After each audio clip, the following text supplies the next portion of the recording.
fact, visuals on your screens right now of the drama that is going on outside the Vidhan Soudha. This is with regard to the massive protest that has broken out in the whistleblower death case.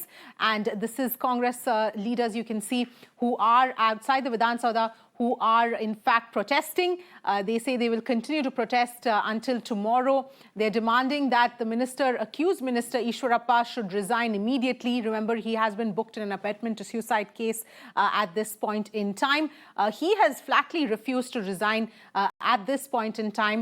But of course, those are the visuals coming in from Bengaluru right now of what's happening outside the Vidhan Soudha at this point in time in this entire case. Remember, this contractor accused Minister Eshwarappa of corruption and also said that the other contractors have also said that there are as many as 7 to 8 ministers who in fact indulge in corruption and in terms of handing out contracts to those who are their close associates and aides as well. So 60% of the contracts, in fact, is what they say is given out to their close associates and aides instead of following a proper process and protocol of handing out contracts.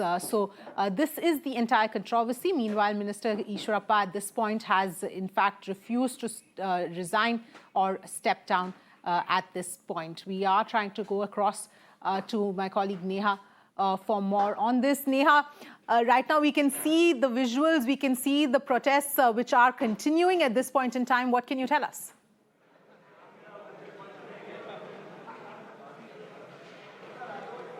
That's right, Avni. The Congress protest in Vidhan Soudha, in fact, has continued. They've been granted permission to protest until tomorrow afternoon, which is why we're seeing how all the senior leaders of the Congress over here, in fact, MP Patil Krishna Baire Gowda, leader of opposition, Siddarmaiah as well, and, party president over here, in fact, DK Shivakumar, who just, had a doctor called in right now for his vitals to be checked. You can actually see him, proceeding inside the Vidhan Soudha. Of course, while we did check with him, they said that this was a regular, checkup of the vitals that was being done.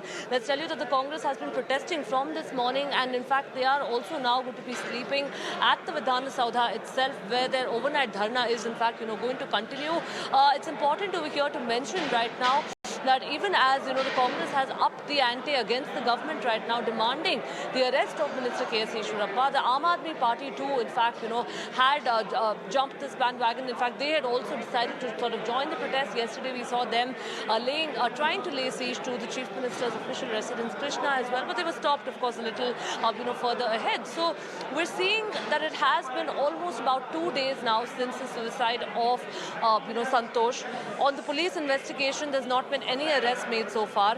As far as sacking the minister is concerned or, asking him to resign, in fact, there's not been any clarity on that front as well. With the minister over here, very confidently stating that there's no need for him to resign from his post. So we'll really have to wait and see, Avni. But, the word that we're getting in right now from our sources is that on 16th, when the BJP executive meeting is likely to be held in Bengaluru city, the state executive meeting, in fact, that's when JP Nadda, also the party president, of course, would be in Bengaluru. That's when we're likely to, sort of see a decision, a firm decision being taken. Because as of yesterday, the decision, in fact, wasn't with the Chief Minister Basavaraj Bommai alone. But we also did know that a few members of the senior leadership also were likely to be, key in influencing this decision. So we'll really have to wait it out.